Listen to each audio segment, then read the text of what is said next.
All right, we've had our coffee now, eh? Put your seats in the upright position. Tell a friend to tell a friend. Ultimate Health is on.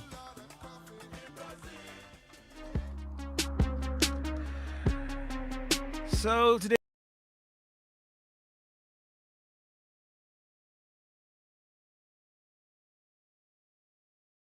preventable cervical or preventable cancers and treatable cancers. We know there's screening and vaccination available. It can be prevented. Sadly, I read that at 2020, more than 600,000 women were diagnosed worldwide, and almost 350,000 died from the disease in 2020. So I've got guests from Korle Bu Teaching Hospital Polyclinic, family medicine residents, Dr. Elsie Ajakojo and Dr. Nakoa Koka. They'll be sharing with us. We'll be learning about cervical cancer. Some say cervical cancer. What is it? Who does it affect? Can it be prevented? What is entailed in the screening process and processes? Why are women afraid and sometimes reluctant to go for screening? All those questions and more. If you have any questions, experiences, concerns, WhatsApp is 055 11 11 997. And we're live on Facebook and YouTube. Docs, you're welcome to Ultimate Health. Thank you. Wow, you sound like a singing duo. Great to see you on the other side, not in Korle Bu. But you're welcome. Thank you. And we're kicking off our Cervical Cancer Awareness Month, right? And every year I try to pick up on the numbers, try to find out if we've made any significant gains. Are we seeing more women presenting? Are they those with problems? Are they presenting earlier? And so on and so forth. So you're most welcome to me and my discerning listeners here in Ghana and beyond. So let's hit the ground running. Generally, what's the picture? I've introduced it as one of the most treatable and preventable cancers. But Elsie, let's start with you. Let's bring our listeners up to scratch with cervical cancer. What is it? Okay, cervical cancer is a form of cancer. We know cancer means abnormal cells growing in any part of the body. Now, cervical cancer targets the cervix. All right. Grows in and around the cervix of the woman, and of the body, and by the time you don't control it, it spreads all over the body. Okay. And then there's nothing you can really do about it. Right. So a cancer of the cervix, of course, in the woman, right? And the growth of abnormal cells, typically linked and indexed to infection with HPV, right? Dr. Koka, can you just explain what causes cervical cancer? Okay, so as you rightly said, it's linked to HPV, which is human papilloma virus. Okay. There are so many strains, but the statistically proven precancerous or cancer-causing HPV strains are the 16 and 18, accounting for about 70% of the HPV-causing viruses. Okay. And every woman is exposed to these viruses, and even men as well, through sex. Okay. And it's therefore sexually transmitted. But the good news is not every woman who also gets it out following exposure, but rather it's the body is able to, by its immunity, control it, the infection, and clear it with time. But in some women who are predisposed, like those who have very low immunity, those who have multiple repetitive sexual intercourse, maybe with other partners or partners who have other partners, have more exposure. And so they are not able to clear the infection very well. And so with time, over years, about 20 to 30 or even sometimes 15, the range varies. They now cause abnormal growth of the cells by taking over the normal cell growth cycle, and then the cancer stage also forms. And Okay.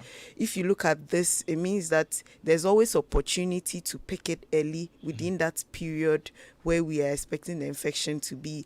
And then if we're able to put in interventions, we can prevent the cancer from also developing. Okay. Yes. If you've just joined us, we're talking about cervical cancer, what causes it, who is likely to be vulnerable, how we can detect, identify, and pick it up early and essentially prevent it from progressing to serious degrees. My guests are family medicine residents, Dr. Elsie Ajakojo and Dr. Nako Koka. They're sharing with us the fundamentals. If you want to join us, WhatsApp is 055 11 11 997. We're live on Facebook and YouTube, and shortly we'll activate the phones to take your numbers. So HPV, right, is quite common.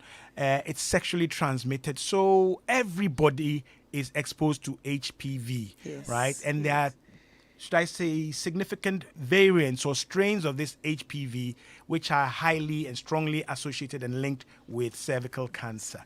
All right? So that tells me that every woman should be checking for this. You don't need to be a Yes. bad person to pick up No. HPV, right? No. You don't need to be inordinately promiscuous, right? Exactly. Though I heard you mention patterns of sexual behavior that will heighten your risk. Yes. So every woman is Every woman. at risk. Yes. Right. So how do we communicate this to women? Are they aware? And do they take this seriously, or do they kind of distance themselves or stigmatize those who may have some of these challenges? Yeah. How do we communicate this to women for them to understand that, look, we're all at risk, whether you are a church prayer warrior or whatever, right? How do we get this across? Okay. This is one of the platforms that has been offered us by Lexta Ghana Limited. They are sponsoring this appearance. Oh, really? And then under the umbrella of MWAC, Medical Women's Association of Ghana. You guys are now trying to muscle in, yes. right? You do that with my permission. And Okay. please, with your permission. Right. 9.7 Yeah. FM. Once we go out to talk about cervical cancer, people become aware. If we don't go out to talk, if people don't read or they are not told about anything, they will not know. Let me put my question a different way. Yeah. Are we making an impact? I do this every year. I've done this program since what? 2002, 2003, right? Are we making an impact? Are the numbers changing, right? I pulled out 2020 or 2021 numbers globally, right? What's it looking like in Ghana, right? Okay. Currently, 2,797 have been diagnosed. I believe. Is that for this year? This is the information I'm having For this year? For this year. Okay. For that's last year. Last year. 2021, 2,797. Most of these women may have presented symptomatic. Okay. And then out of this, 1,699 are said to have died. Right. Okay. So it means we have about 1,098 survivors. Right. And I'm hearing this is about Joy, 4 99.7 times FM. the United States rate. Yeah, we're always ahead of them in And then- mortality and morbidity. And then 10 times the United States rates in Death. mortality. Right. Okay. So, So our women, we're picking up the women later, Later. right? What I have, I'll share a couple of researches I've done is I think 2019 and 2020 were around 3,100 with a similar percentage dying. Okay, it's not those who are detected, are identified in the year who constitute the mortalities, right? We're talking about those who die of cervical cancer, right? So these are two indicators, but they tell us that if we don't do the right thing, we're losing women, and women are handicapped or ill, right, or compromised in functioning as a result of this. That's why it is a very, very serious concern. Okay, so if you have anything to share with us, WhatsApp 055 11 11 997. We're talking about cervical cancer. It's not just for women. Men should be listening as well, because men are also spreading the HPV, right, which is the culprit in almost 99% or 90% of the cases. So men should be listening as well, right? We're going to be talking about screening. How do you pick it up? Will you feel anything if you have any changes down there? Will you know? Since you will not know and you may be asymptomatic, that's why you need to go to the professionals to have yourself examined. And they are very, very, very simple examination and identification techniques. Very, very simple. Some are short and brief as 5 minutes, but they could make such a significant difference in your life and the life of your loved ones. That's what we're talking about on Ultimate Health with my guest. Okay, so it's a serious problem. Yeah. Back to the question. What progress we've made. Yeah. Before COVID, I should say maybe it was picking up. And then COVID set us back a little. Okay. But I think on the whole, as a nation, we haven't put our foot forward. We need to get policies and drive the screening process.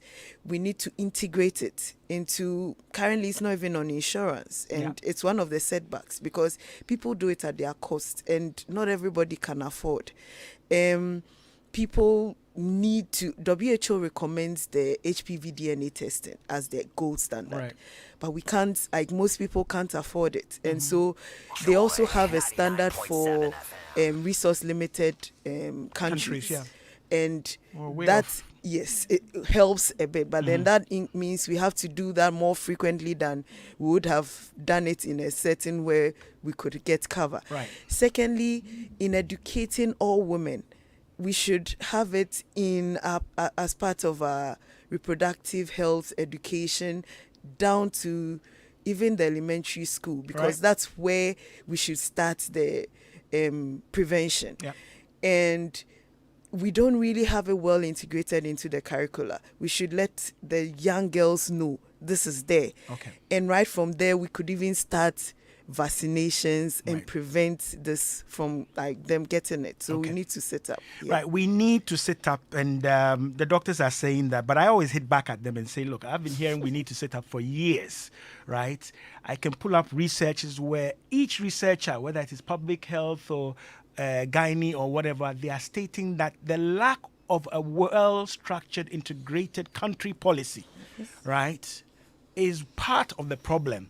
Right, so I always open my big mouth and I hit and hit and hit and hit, right? When I have the people who should be spearheading some of these campaigns, banging down the doors of Parliament and other places to make sure that we have some of these things, they can fight once in a while, but we need to get other things done. Yeah, I said it, right? So we need a policy which makes it mandatory and maybe subsidizes somewhat the cost of screening, even though in many cases I also argue that our most educated and should I say financially capable women are still in default when it comes to checking themselves, especially their reproductive health, and especially with regard to cervical cancer. They have the money, they claim they don't have the time. That's why I make such a fuss about whether we are making gains or not. All right.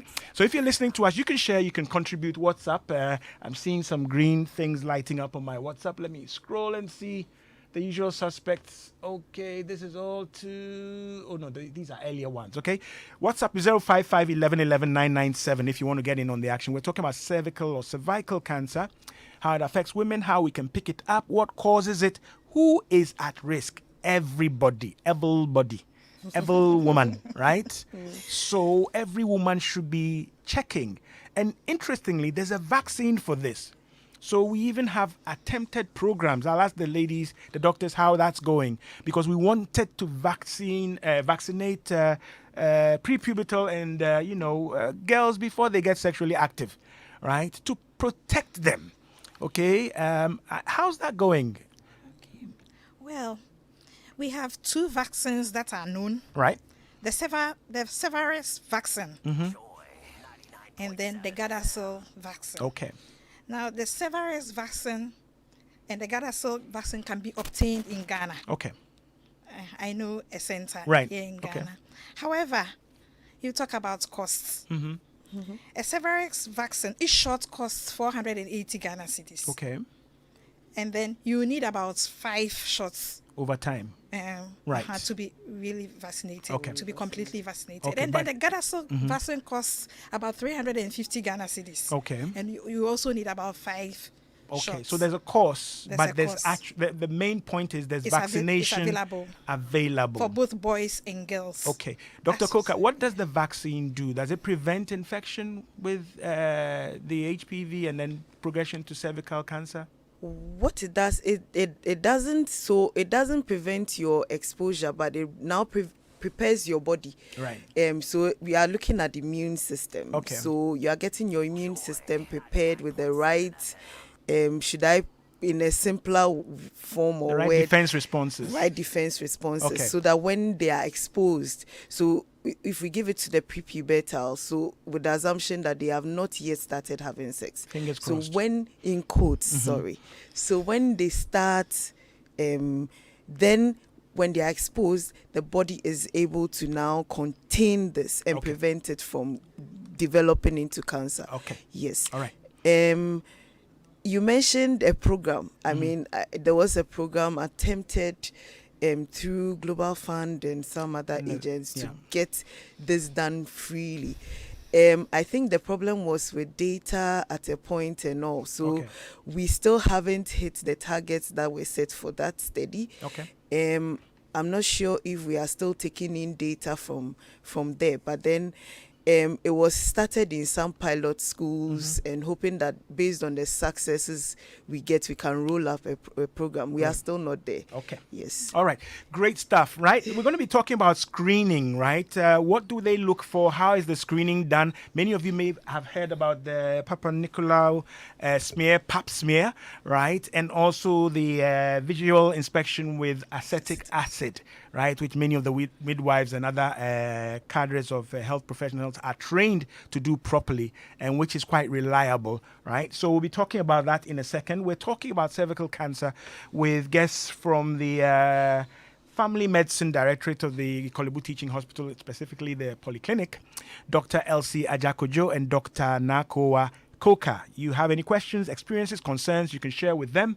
We'll be live on, we'll be activating the phone line shortly. We're live on Facebook and YouTube. I can see my best buddy in Maryland, Dede, is typing seriously. I was just about to ask of men when you mentioned it. Over here, there are campaigns to have kids, both male and females, between the ages of 11 and 12, vaccinate against HPV. What is Ghana's policy? This is Dede in Maryland. Good question there. Hang on. Happy New Year.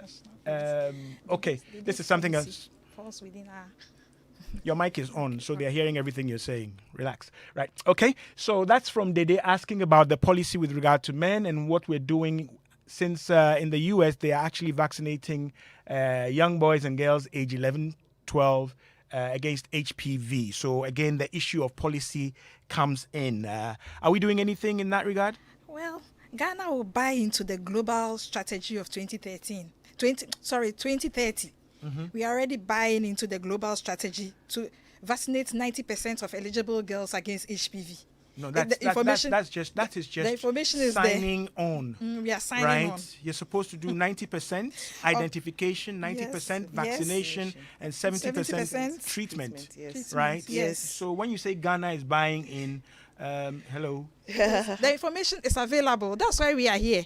The information is available. So we have to line ourselves up with the global strategy of 2030. The strategy is there. How many have we vaccinated last year? How many did we screen last year? Those are the critical indicators for the women to be encouraged, do you see? So we can say, as a country in Ghana last year, this is the number of women between these ages who screened for cervical cancer. And then we can look at this year and say, well, we are only in the first month, we've done this many. Okay, so those are the kinds of things. As for the overall targets, it's the same as HIV. We set the targets, okay, but we're swimming somewhere else. So, but let's come to screening, right? Women should check, right? Whether they have symptoms or problems or challenges or not. They are required to check on a regular basis. How often should a woman check?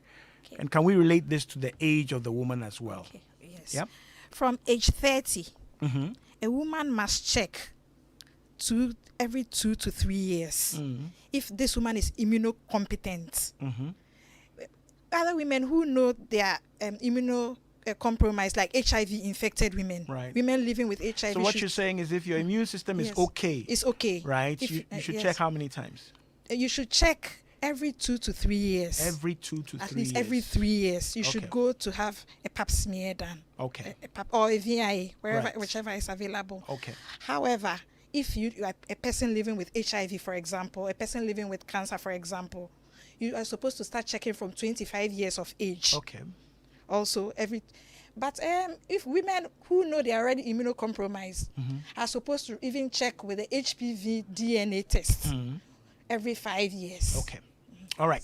So you're required to check every 2 to 3 years. All right. And we'll use that as the gold standard. Okay. Right. And do you go to any facility to get this testing done, this checking done, examination? Yes. So most reproductive health units under Ghana Health Service have directorates that are doing this even beyond the awareness period throughout the year. Right.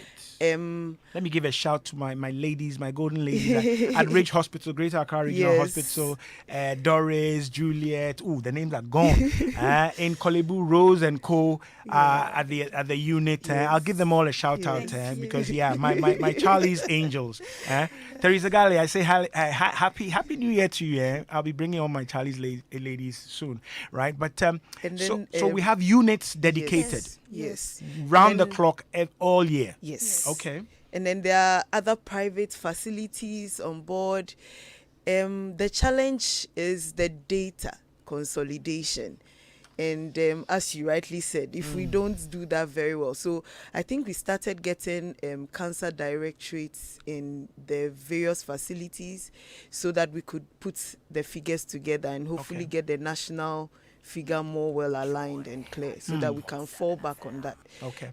But it's available. There's a whole list of places people can go. We could probably leave it with Joy, so we'd have it online. All right. So people can go all over the country to get screened. Yes. I'll hold you to that. Since you were able to rattle your sponsors and you left out the data. So I'll hold you to that. If you've just joined us, 28 minutes past the hour of 2 on Joy 99.7 FM. The program, as always, on a Sunday afternoon is Ultimate Health, your ultimate guide to healthy living. With me, Norte by nature. My guests, family medicine residents from the Kolebu Teaching Hospital, Dr. Elsie Ajakojo and Dr. Acquah Koka. Right, she set up her name to, mess me up, but I got it right. Acquah Koka, right? And we're going through the basics of cervical cancer, what it is, how it's screened, and so on and so forth. If you have any questions, concerns, WhatsApp is active, 055 11 11 997. We're live on Facebook and YouTube, and shortly I will activate the phone lines so you can grill them yourself. But not just for grilling's sake. Not just because you want to call Joy FM and have your name heard and ask a question, but because you want to inform and transform yourself with regard to what we're discussing. Okay, so I can go to these facilities. Typically, when I get there, what will happen to me?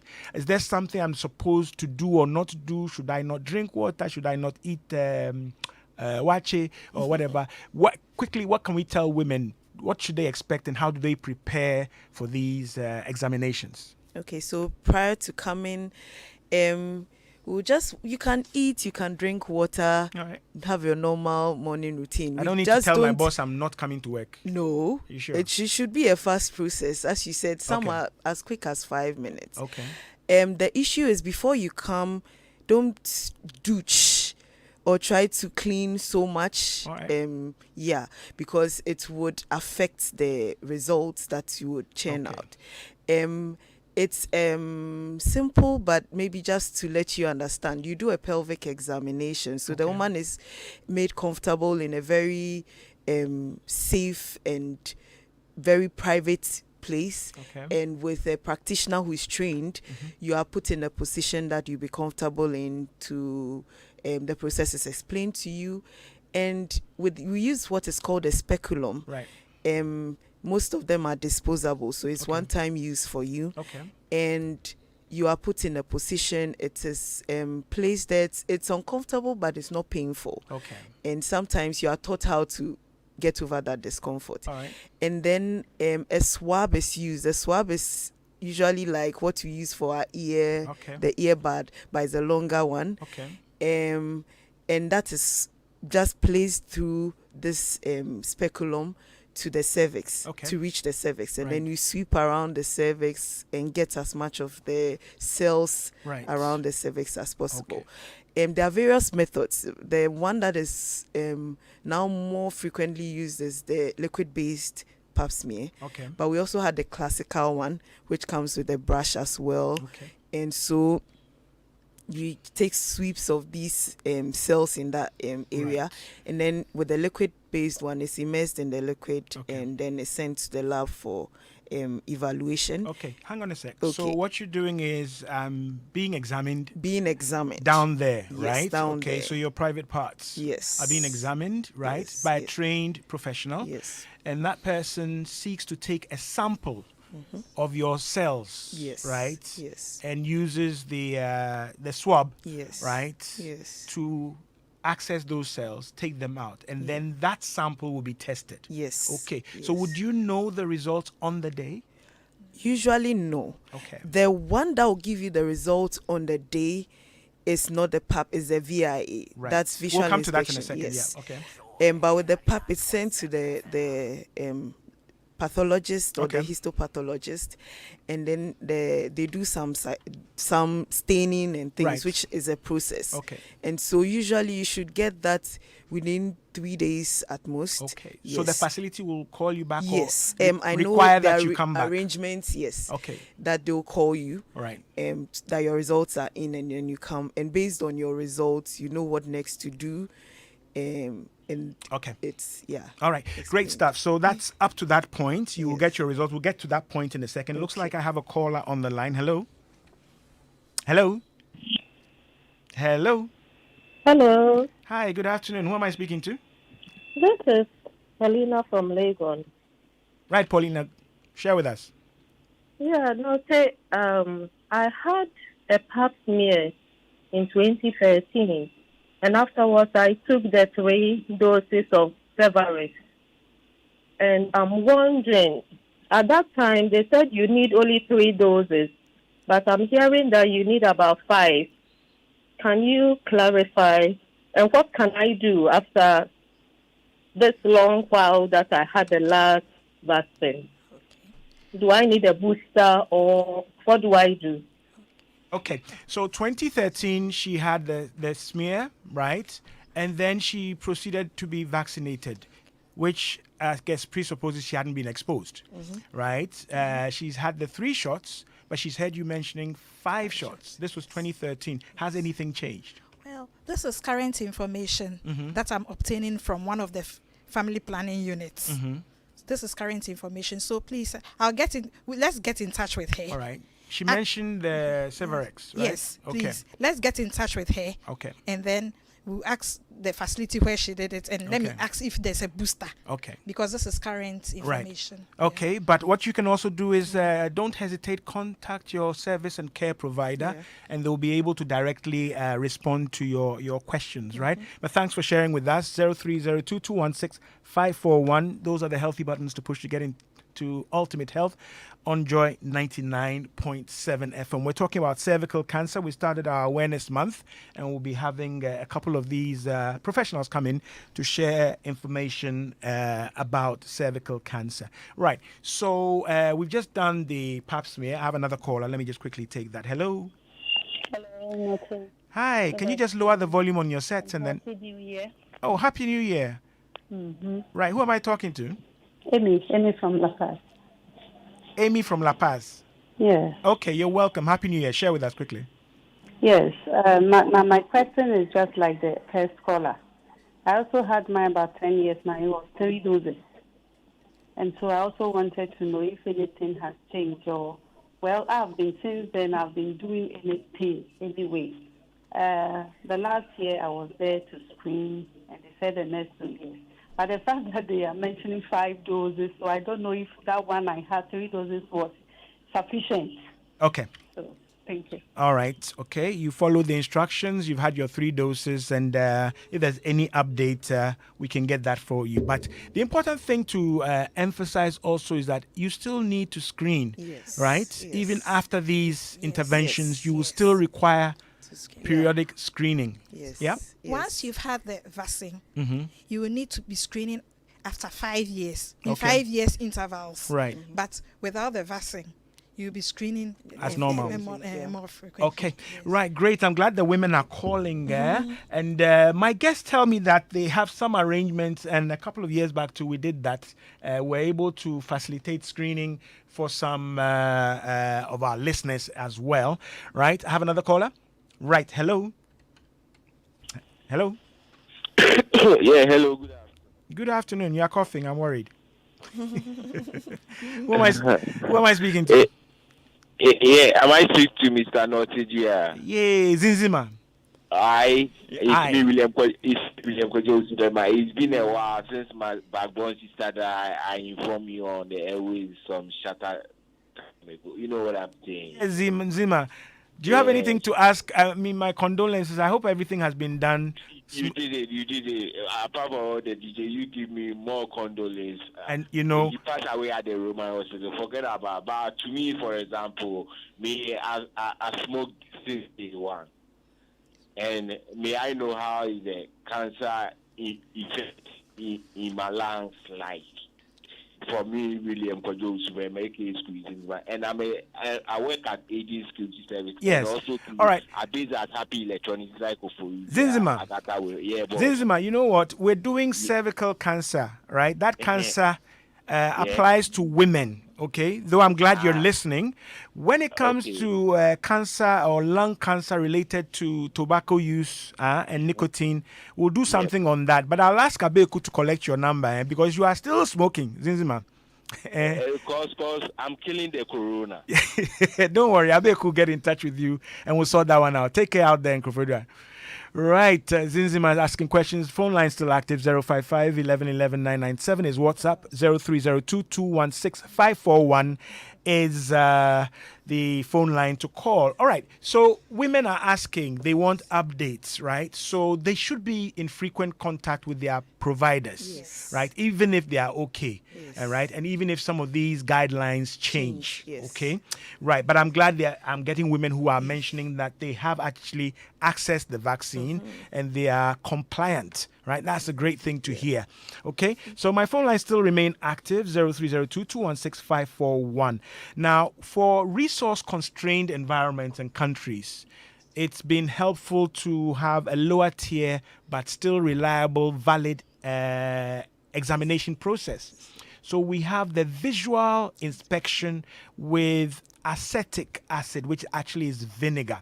So, Nakoa, can you explain what happens in that process? And maybe Elsie can join in at a point. Yeah. Okay. So with the VIA, you also go through the same initial preparations. You have a pelvic examination in that private area. Okay. But instead of the swab, as you said, it's acetic acid, which is vinegar. Right. But of course, it's a mild. Yes, a milder form. The process is it's painted around the cervix. Okay. With a swab. Right. And then we look out for what is called an Acetowhite lesion, which shows that the patient or the person would have some precancerous or cancerous or likely to be pathological or problematic areas on the cervix. And so the acid highlights these areas. These highlights cells that have changed will show. Yes, it will show after being swabbed with acid. Yes. Right. Sorry, with mild vinegar. Okay. Yes. Right. And so it means almost instantaneously we know that the next thing we have to do is to look further and rule out any problems. If it could be just an infection that could be managed, or it means you're likely to have something that will need further treatment for. Yep. All right. With that, you're getting the feedback on that site, same that same examination day. Yes. Okay. Is the acetic acid, I know it's a mild form, right? Is it uncomfortable, painful? Women like to know these things. Okay. So the acetic acid is mildly uncomfortable. Mildly uncomfortable. Mild, per the results that we're looking for. If you have a small discomfort, for us to know if you have a cancerous lesion, I guess we should all avail ourselves. So it's not too bad. It's not too bad. You have the usual, maybe a little burning sensation. Burning sensation. Okay. But then that's all right. You get that when you drink spirits, eh?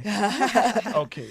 Abochi Philip from Keta. This is my suggestion. Ghana Health Service should come out with cancer vaccines, and I think it will solve the problem for affected people. Someone said if a man is sucking the breast of a woman, the woman will not be infected with cancer again. You just want permission to go and suck.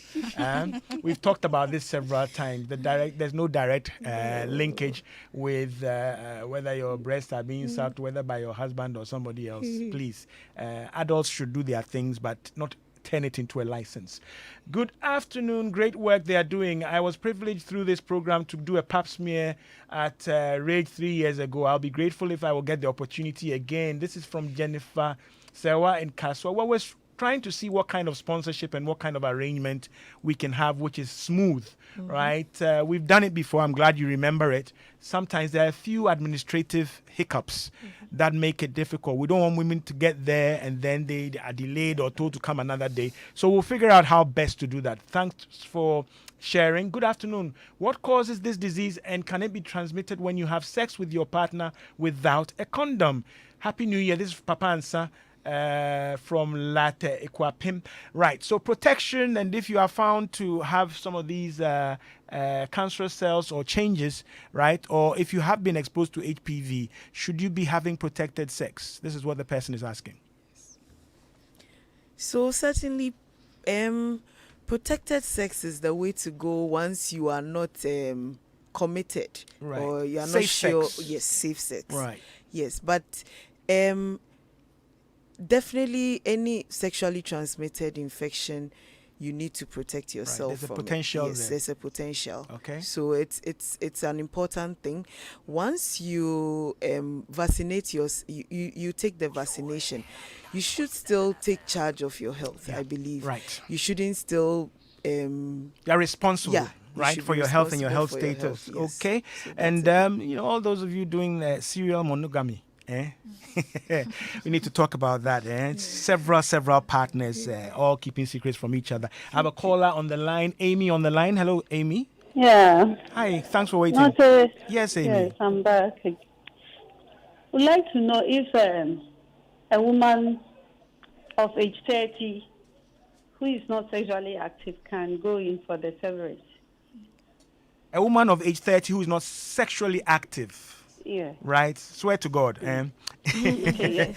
Right. Okay. Exposure needs to be verified. Yes. Before, you see, if you've been exposed, then you are not really properly a candidate for vaccination. So that needs to be verified, and then the appropriate thing will be done. Yes. Docs. Yes, exactly. Yes, exactly. So normally they would then do a prior pap or do, if you can get an HPV. All right. DNA done. Okay. That's very ideal, because then we know that we don't even have the precancerous HPV causing organisms there. Then we can go ahead and take your shots and be sure that yes, you're on the right path. I need one of you to clarify for my listeners. Many people think vaccination is curative. It's preventative, right? You vaccinate to prevent. Okay. So if the test shows that you have not been exposed, then you are an ideal candidate for vaccination. And those are the targets that are, being looked at or addressed by that line of prevention. Okay? Right? The other things, early detection, screening, and other things are preventive. But again, once you've been exposed to sexual activity, these are the things that need to be verified, and then the professionals will determine what you are a candidate for. Okay. Very often people do something and then they opt for something which is typically or primarily preventative, and they think it's a cure. Right? So please be clear, especially when we're talking about cancer. We need to make sure, okay, if you do have it, my doctors will share what is supposed to be done, right? But we're looking at identifying. So the VIA gives you the results, right? What happens to women who are told via the results or the outcome of these processes, that they do have some abnormal developments in their cervical cells, what is the next line of action or intervention? Okay, please let me take that and then I can come in. Okay. So when you are told, when you are counseled, Right. I'm glad you've mentioned when counseling. you are counseled, Okay, great. yes, please, this cancer develops in stages. Maybe the initial test may say maybe you are exposed, you have HPV, maybe 16, 18. It will tell you the kind of HPV that you have. Right. And then, so if you have one that would expose you to cancer, you'll be told. Right.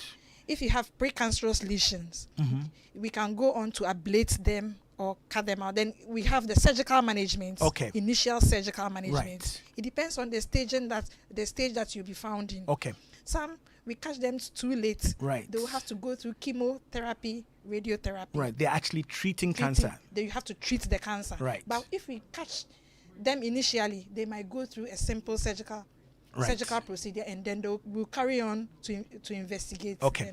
All right. So it's important that, and I'm glad Elsie emphasizes that you go through counseling, because many women, even the disclosure of the outcome of the tests is a bit earth-shattering for them, and that's reason to default or run away and not come back. Okay, there are services and professionals available, right? So once you're given that information, you are counseled, and then the steps are explained to you.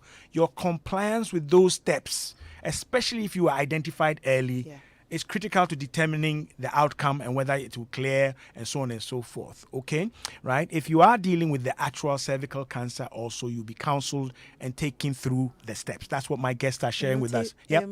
To just add on, it's also very important to encourage people that the earlier we pick it, the better. It's actually the most treatable cancer. Treatable and preventable. Cancer. And so being told you have it and the stage is key, but it's good to know and start taking charge earlier because it gives you more hope. All right. Yeah. Right. So what she's saying is tileria tibota. The earlier the better, right? And your body is the only one you have. You won't get spare parts at Kokumpe, right? And this is actually quite a significant, salient determinant of your reproductive health as well. Okay, so if you want to be okay in that whole department, you need to be checking this thing and taking charge, like Dr. Acquah Coker says. Dede in Maryland says, I do... Oh, where is it? I scrolled and I've lost it. I do HPV tests every year when I do my annual exams.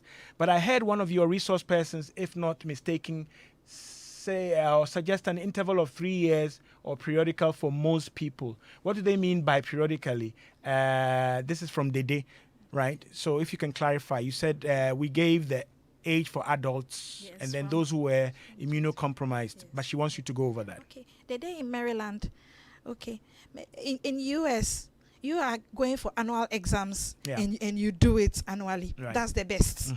Here in Ghana, we, at our reproductive health centers, right, they recommend that we should do it 3 years annually. Okay. Here, most of us don't even know of annual exams. Right.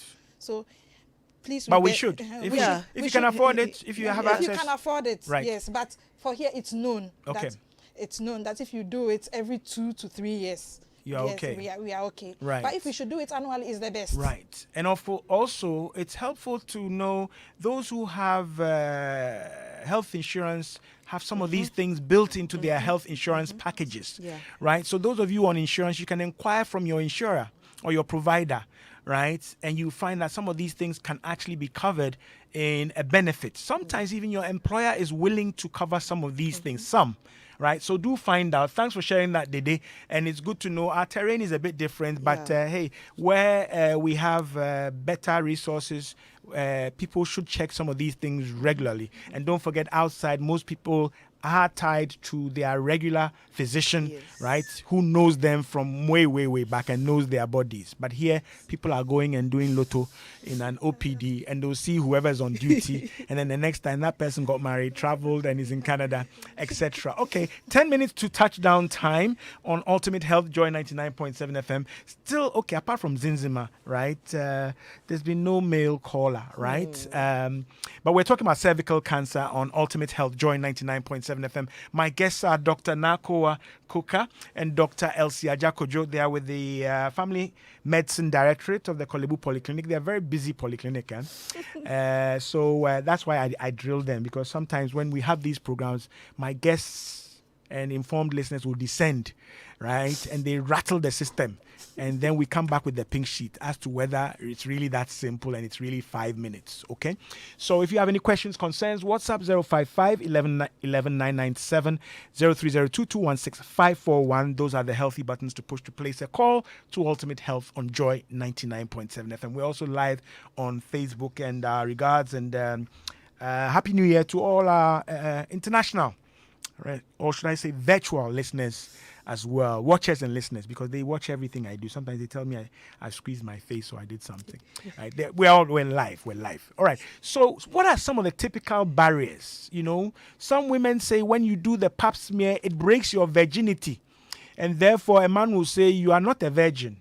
Right? Some are also afraid that it will affect your ability to have children and many other things. You are the professionals on the ground. What are the typical things that prevent women from coming forward for this life-saving assessment, let me call it that, examination, right? What are the typical things you hear people say? Well, one would be lack of knowledge. Okay. About even the availability of such a service. And its importance. Okay. 2 is the cost. All right. Because if I'm going to bear the cost, you weigh what you have. But when you people are buying bone straight and all these wigs and things, who bears the cost? Or that one is Papa No? Papa No. When women tell me that and I look at their nails and other things, even women who are hawking in traffic, sometimes the phones they're holding. And then you say the cost of a life-saving procedure. So cost, okay. But especially if it's a silent thing, people don't see it. So once it's something I have to go looking for. Okay. And then others too think, they may think I'm a bad girl. If, for example, I'm not married, okay, and I want to have it done, it means that it predisposes that you are having, excuse me to say, sex, and so you are going to check, and people shy away from that. How do we decouple? Of course, the HPV is sexually transmitted.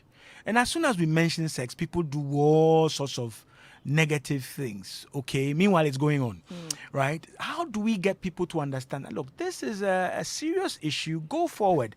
Even if it was family planning, we now have adolescent-friendly centers. So are we not walking the talk? When we say come forward, come for services, we are there. You know, when I have Doris and Rose and other people, this is the typical thing we tittle-tattle about. Are we friendly and approachable when it comes to these things? Okay, we have centers which are friendlier. Let me just quickly read this out. Good afternoon, Naughty. I joined a bit late. Does good dieting help improve the situation? Ajman Joseph in Tema Community 9. Okay, well, if your body is in good, healthy states, it's a good advantage. Okay, not that there's anything particular or specific that you eat will prevent what we are talking about. Okay, go ahead. So we have a lot of friendly centers. For example, the Kolebu Teaching Hospital Reproductive Health Unit. Okay. Not to advertise for them. They're very, very comfortable, beautiful center. Oh, public facilities can advertise. I don't mind. They are very, very comfortable. Where counseling... Rose Dufu and Co. Yes. Yeah. Where Sister Abigail and Co. Some of my Sister sweethearts. Frederica. Those who gave us the information about, and the few statistics we have. Right. When you come, they are so friendly. Okay. They will counsel you, take you to a comfortable, make sure you are comfortable. And then now that we have such centers around, they will make the process better. So please, we are telling everybody, it's not that frightening. It's better to be tested or to be checked than to be sorry. All right. 5 minutes to time, and I've got JAK in Suhum. Hi, could you go over the causes of cervical cancer? Okay, J.K. Nsum, stand on your chair and listen. All right? So, quickly, the causes, typically indexed to the HPV. Can you explain that? Okay, so we said it's a human papilloma virus. Okay. And usually, it's through sexual transmitted processes. Okay. And the commonest is 16 and 18. Right. Commonest types of this of HPV. the HPV. There are several Yes, types, there are right? several types. Okay. And mostly there are risk factors because every person is exposed to these. But Okay. then if the person in question is immunocompromised, or as we said, either living with HIV Right. or cancer or something, So your immune system is not yes, already working it effectively. increases right? your risk. Mm-hmm. If you have multiple partners or your partner has multiple partners, it also Mm-hmm. increases your risk. If you are smoking, it also increases your risk. All right. And so these are, some of the known risk Okay. factors. And it couples with HPV, and it takes time. Right. Everybody gets infected, but not everybody develops cervical cancer. Okay. Your body's immune system should clear the infection, but if it is not able to, then there's an overdrive, which leads to the cancer developing. Okay. Yes. Great stuff. So, look, just go check yourself out. It Yes. doesn't matter whether you are Krife, born again, all those things. Go and check. Anybody can get it, right? And you might be surprised, okay? And if you don't have it, no condition is permanent. You need to keep checking and need to behave yourself. Don't say, all the partners I've had, I didn't get. So, Twaso, right? Nope, not at all. So we're going to be doing a bit more on this over the next couple of weeks. It's important, it's critical. And again, we look at the number of cases we are able to identify. And sadly, though we say it's highly treatable and highly preventable, it's sad to look at the numbers of women who die of this, right? It's the most common, I believe, if I check my reading again, gynecological cancer, right? Yes. And for lack of knowledge, my people perish, right? So please, we'll make the professionals available to you from different centers, those that are doing hands-on. I remember last 3 years or so, there's a certain phone app, right, that attaches or, connects with a camera, which allows the midwife and anybody to do a very, very good, quick visual assessment after the VIA, and it's a software. And it didn't cost more than how much? But I found there were centers that don't have this, and they needed a few things that came up to about $5,000, $6,000, $7,000, right? So this year, I think we're going to huff and puff and make sure that we can get some of these. Cervical selfie. Well, kind of, yes, but it's So it comes with a phone or a camera and all that, but it can actually be supported by a regular phone and the app and the equipment, and that's all it does, right? And in the hands of trained professional, you're good to go. So we'll look at how Ultimate Health can partner with some of these professionals and institutions to make some of these things a reality, so that next year I don't come back and repeat the same statistics and ask for process and progress, and they say, "Well, not to do a deal, right?" I'm talking about lives. Many thanks, Dr. Acquah Koka and Dr. Elsie Ajakojo of the Kolebu Teaching Hospital. Please, Doc, I want to know how much it costs, okay? I know the value, right? There are different costs depending on what you're doing. The VI is very, very, very affordable, right? We'll put that information out there. But any public facility you go to, ask for their reproductive health unit, right? And you get all. There's a wonderful one at Ridge Hospital. I know there's a wonderful reproductive health team, more STI across the road from the psychiatric hospital, the Adabraka Polyclinic. And Kolebu is great, and many others, right? And the private facilities also have them. Do ask, but we'll be hitting on this a bit more on Ultimate Health, Joy 99.7. Docs, thank you so much for sharing your Sunday with us. And then I'll liaise with you to get the information on what is free or what can be sponsored. And then we'll work out, Abeko and I will work out the mechanism to get that done. Okay. All right. Many thanks to you, my discerning listeners. The sports guys are revving up. I hear there's what we call AFCON, the guns will say HAFCON, right? It's starting today, and the Black Stars are revving up. Somewhere, is it Cameroon, right? But I'm handing over not to Bile today, but to the sports team, because AFCON is upon us, and we've been in a drought. So the Black Stars, they shouldn't mess around though. So I'm hoping the sports team have the juju and the wherewithal to make sure that whatever is supposed to happen and whichever goal is supposed to be scored will be scored. Many thanks again for joining me on Ultimate Health, Joy 99.7 FM. My name is Norte by nature. It's been great. I was produced by Abeku Sakofi, and I hand over to the sports team. It's AFCON time. Stick and stay.